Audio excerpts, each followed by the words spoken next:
নমস্কার। আজকে কোনো বিষয়ভিত্তিক আলোচনা নয়, একটা জাস্ট গল্পের ছলে একটা বিষয় নিয়ে একটু কথা বলা দরকার। আজকেই সকালে শ্রদ্ধেয় কালাম পটুয়ার সঙ্গে কথা হচ্ছিল, তো তার কথা প্রসঙ্গেই মানে প্রস্তাবটা একরকম তার কাছ থেকেই এলো যে এইভাবে বিষয়গুলো সম্পর্কে বোধহয় একটু অবগত করা প্রয়োজন যারা শিল্প শিক্ষার ছাত্রছাত্রী এবং যারা আপনারা শিল্প ভালোবাসেন তাদের প্রত্যেকের জন্যই। বিষয়টা কীরকম, এই যে আমাদের লোকশিল্প বলতে সেখানে শুধু বাংলার নয়, সারা ভারতবর্ষের বা সারা পৃথিবীর এই যে লোকশিল্পগুলো আমরা দেখি, তার মধ্যে যেমন ধরুন আমাদের পটচিত্র, সেটা কালীঘাট পট বা পিংলা পট বা গাজী পট বা এই বাঁকুড়ার ঘোড়া, এই জাতীয় যে মধুবনী আর্ট, হ্যাঁ, বিহারের মধুবনী আর্ট বা ওড়িশি পটচিত্র, Warli painting, Pichwai art, পিতকাই art, এরকম প্রচুর যে আর্ট ফর্মগুলো রয়েছে, টিবেটান আর্ট মানে আমি যেটা বুদ্ধিস্ট রিলিজিয়াস আর্ট তার কথা বলছি। এই যে ফর্মগুলো রয়েছে এইগুলো আমরা দেখি এবং ইদানিং এগুলো নিয়ে বিশেষত ওয়ার্লি পেন্টিং, পটচিত্র বা এই সমস্ত বিষয় নিয়ে চর্চা শুরু হয়েছে। এটার একটা অসম্ভব ভালো দিক আছে, কিন্তু তার পাশাপাশি একটা ব্যাপারে আমাদের একটু অবগত থাকতে হবে, বিশেষত তোমরা যারা নতুন কাজ করছো তাদের ক্ষেত্রে, যে এই যে লোকশিল্প, সেই লোকশিল্প কী এবং আদেও লোকশিল্প কি শেখা সম্ভব? যেটা আমরা লোকশিল্পর নামে শিখছি বা করছি, যেটা ধরো মনে করো মধুবনী আর্ট করছি বা আমরা হয়তো ওয়ার্লি পেন্টিং করছি, কিন্তু যেটা করছি সেটা আসলে কি করছি?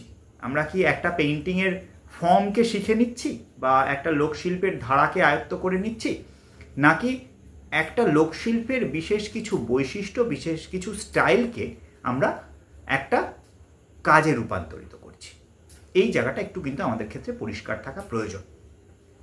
দেখো, একাডেমিক আর্ট প্র্যাকটিসে আমাদের একটা নির্দিষ্ট নিয়ম আছে, সেই নিয়ম বেঁধে শিল্পের জন্য শিল্প, হ্যাঁ, শিল্প করব বলে শিল্প চর্চার পাঠ নেওয়া। আর ফোক আর্ট সম্পূর্ণই তাদের লোকায়ত চর্চা, লৌকিক বিভিন্ন কারণ, সেটা ধর্মীয়, সামাজিক, আচার অনুষ্ঠান ইত্যাদির জন্য উঠে আসা শিল্প। এই দুটোর আঙ্গিক এবং ব্যবহারিক দুটো দিকই কিন্তু আলাদা। তো এখন প্রশ্ন হচ্ছে যে এই আমরা যে শিখছি এই বিষয়টা আসলে কিভাবে হচ্ছে? দেখো, কোর্স ফর্মে ইত্যাদিভাবে নানাভাবে শেখানো হয়, আমরাও আমাদের একাডেমিতে শেখাই। তো এই মধুবনী আর্ট, ধরো আমরা মধুবনী আর্ট নিয়ে প্রথমে আলোচনা করি। মধুবনী আর্টটা যখন আমরা শেখাচ্ছি তখন আমরা আসলে কি শেখাচ্ছি?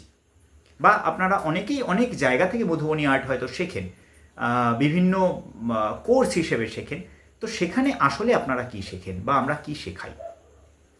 এই প্রসঙ্গে বলতে গেলে সবার প্রথমেই আমার যিনি মধুবনী আর্টের গুরু, অর্থাৎ আমি যার কাছ থেকে মধুবনী আর্ট শিখেছি, তিনি একজন মধুবনী আর্টিস্ট, স্যার অশ্বিনী মিশ্রা, আমার মাস্টারমশাই। তো একটি বিশেষ কারণে তার সঙ্গে আমার দেখা হয় একটা ইনস্টিটিউশনে, একটা বিশ্ববিদ্যালয়, এবং সেখানে তার কাছে আমার পাঠ নেওয়া শুরু, এবং তারপরে বেশ কিছুদিন আমি মধুবনী তার কাছ থেকে আয়ত্ত করি। তো এই মধুবনী আয়ত্ত কথাটা খুব মানে আলংকারিক শোনালো, আসলেই তা নয়। মধুবনীর শিকিভাগও আমি জানি না, আমি যেটা জানি মধুবনীর কিছু টেকনিক জানি। তো এই যে টেকনিক জানি, এর গল্পটা একটু বলি, একেবারে গল্পের ছলে ব্যাপারটা শুনবে, হ্যাঁ, কোনো সিরিয়াস ম্যাটার নয়।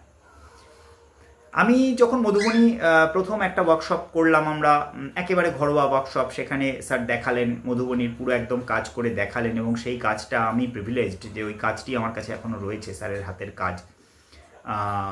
এবং উনি একেবারে মধুবনী গ্রামের মানুষ, তার রক্তে মধুবনী আছে, তাকে আলাদা করে শিখতে হয়নি, তার মা ঠাকুমারা কাজ করেছে, তিনি সেখান থেকে কাজ শিখেছেন।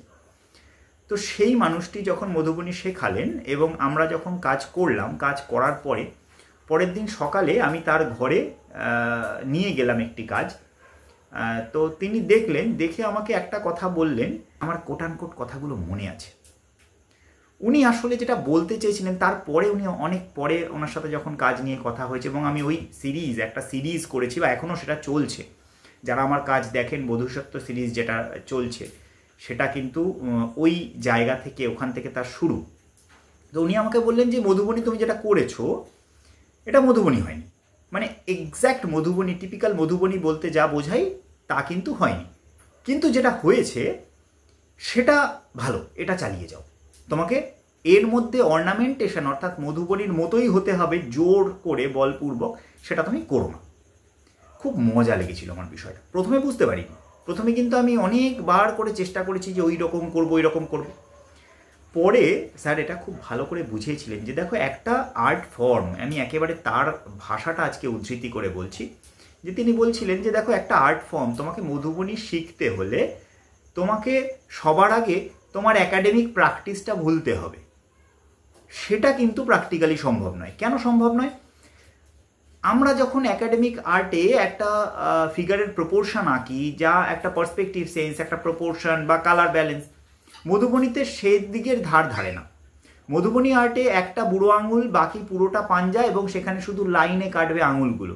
কিন্তু আমরা একাডেমিক আর্ট প্র্যাকটিসে ওরকম ভাবতে পারবো না। একই জিনিস পটচিত্রতেও তাই।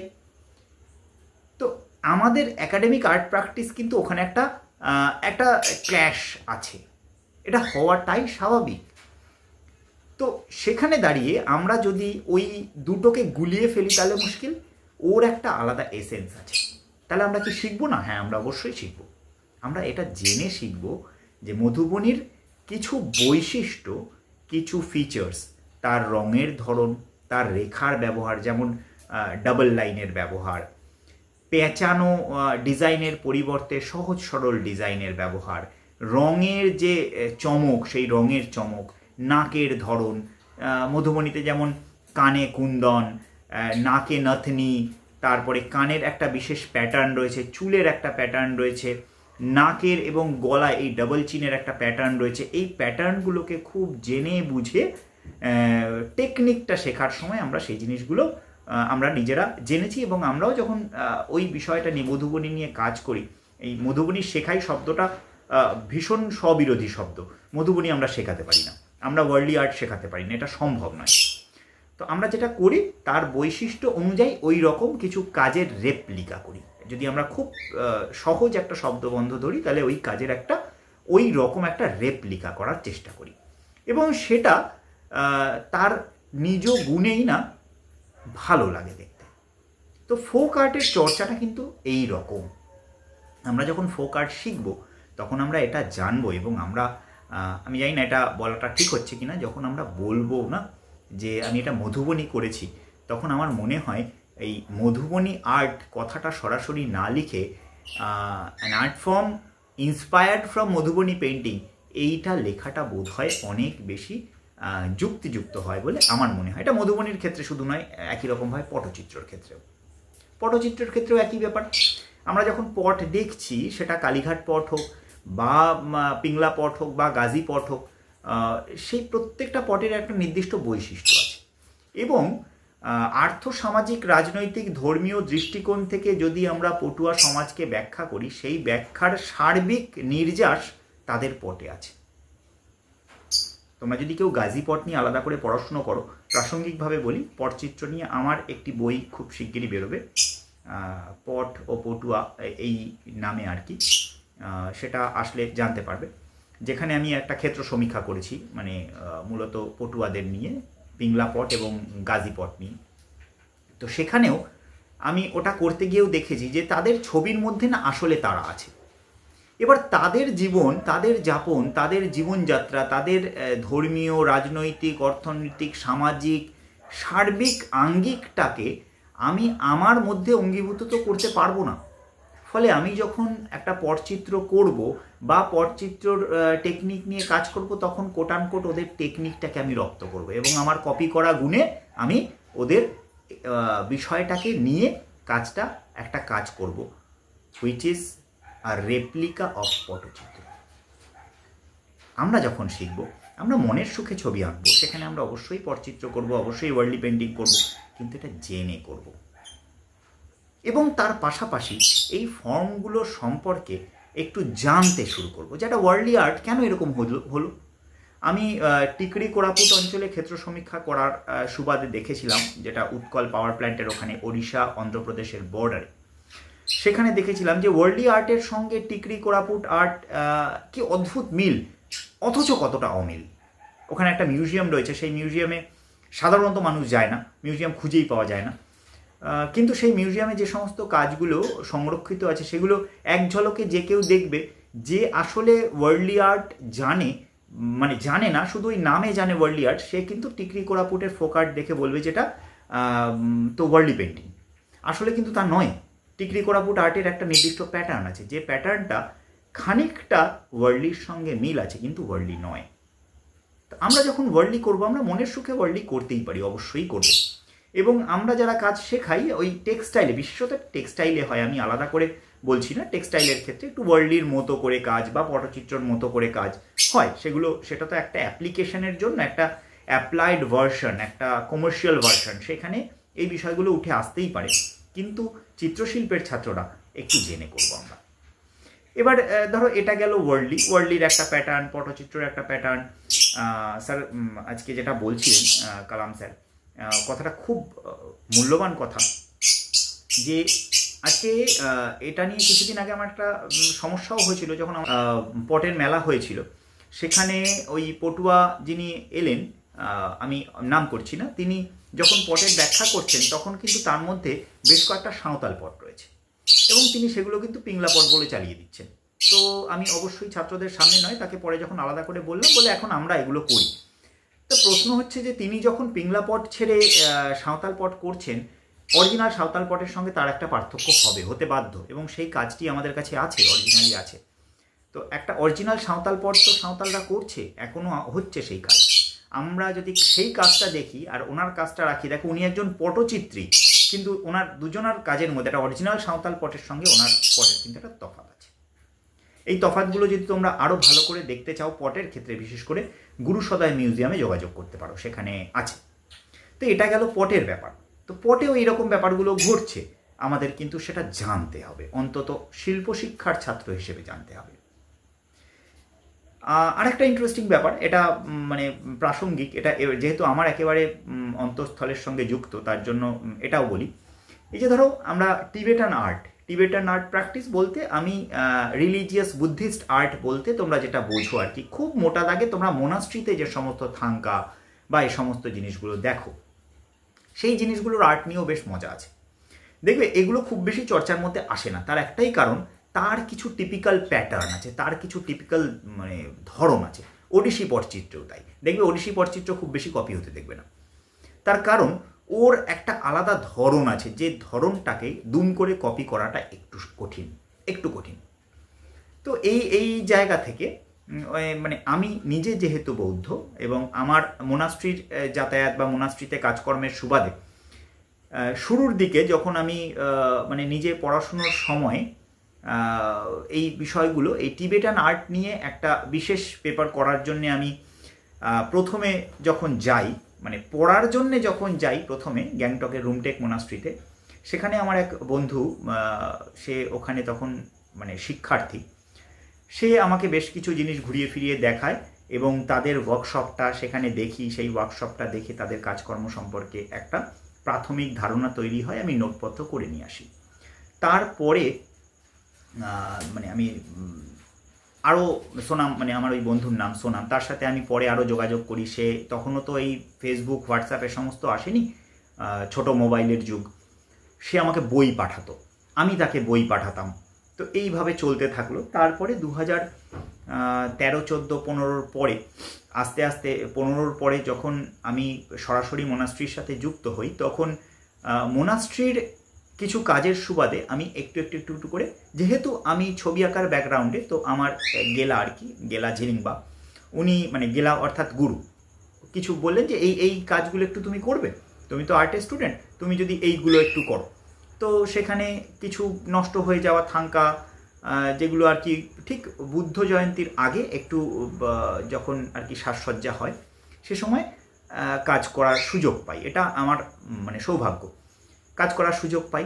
এবং টিবেটান আর্ট আমি আমার মতো করতাম, কিন্তু আমি প্রথম ওখানে কাজ করার সুযোগ পাই। তারপরে ওখানে ডুগ্গু গেলা বা আরও যে সমস্ত গেলারা ছিলেন, মানে যারা আমার একই গুরুর আমরা শিষ্য, কিন্তু তারা একেবারে লামা, তাদের সঙ্গে আমি আস্তে আস্তে টিবেটান আর্ট ফর্ম তাদের মতো করে একটু ওখানে ডাইরেক্ট অ্যাপ্লিকেশান করতে শুরু করি। তারা করতে দিল। এটা যখন করতে গিয়ে আমি দেখলাম যে খাতায় করছিলাম নিজের মতো করে সেটা, এবং ডাইরেক্ট অ্যাপ্লিকেশন একজন আসলেই টিবেটান আর্ট প্র্যাকটিসের যিনি আর্টিস্ট তার কাছ থেকে দেখে কাজ করা, দুটোর মধ্যে আকাশ পাতাল তফাৎ।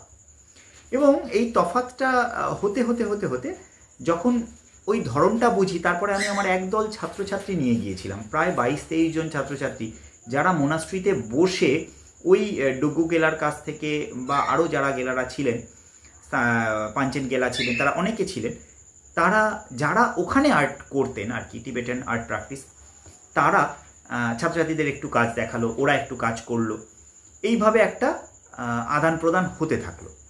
এবং পরিশেষে একেবারে শেষের দিকে আমার গেলা গত হওয়ার আগের বছর আমি একেবারে সরাসরি গুম্ফার যে অমিতাভ মূর্তি বা তারা মূর্তি তাতে অঙ্গরাগের সুযোগ পাই। এবং সেখানে যখন কাজ করি, মানে একযোগে তাদের সঙ্গে যখন কাজ করি, তখন খুব ভালো লেগেছিল। কিন্তু আমি বিষয়টা বুঝেছিলাম প্রত্যেকটা তুলির টান আসলে কি নিষ্ঠার সঙ্গে, কি অধ্যাবসায়ের সঙ্গে ওনারা টানেন। আমি নিজে এতদিন ধরে ছবি আঁকা বা এ সমস্তর সাথে যুক্ত থাকা অবস্থাতেও ওই সূক্ষ্মতা, ওই আঁচড়, ওই নিষ্ঠার সঙ্গে আঁচড় কিন্তু আমার হয়নি, শেষ পর্যন্ত হয়নি। কিন্তু করেছি। তারপরে একাধিক কাজ করা, ইভেন ডালি গুম্ফাতে মিফেম রিংপোচে তিনি যখন একটি বইয়ের কাজের জন্য আমাকে বললেন এবং আমি সেখানে কিছু কাজ করলাম, কাজগুলো দেখে তার ভালো লেগেছিল। কিন্তু তিনিও একই কথা বলেছিলেন যে দুটো কাজ, অরিজিনাল কাজ এবং এই কাজ, দুটোর মধ্যে কিন্তু তফাৎ এখনও আছে, সেই তফাৎটা কিন্তু ধরা যাচ্ছে। তাহলে এতখানি গল্প শোনার পরে দেখো শেষ পর্যন্ত ধরা যাচ্ছে, ধরা যাবে, ধরা যেতে বাধ্য। তাই ধরা যাবে এটা জেনে আমরা করব, একটা অন্যরকম আর্ট ফর্ম হিসেবে জেনে করব, নিজেদের মতো করে করব।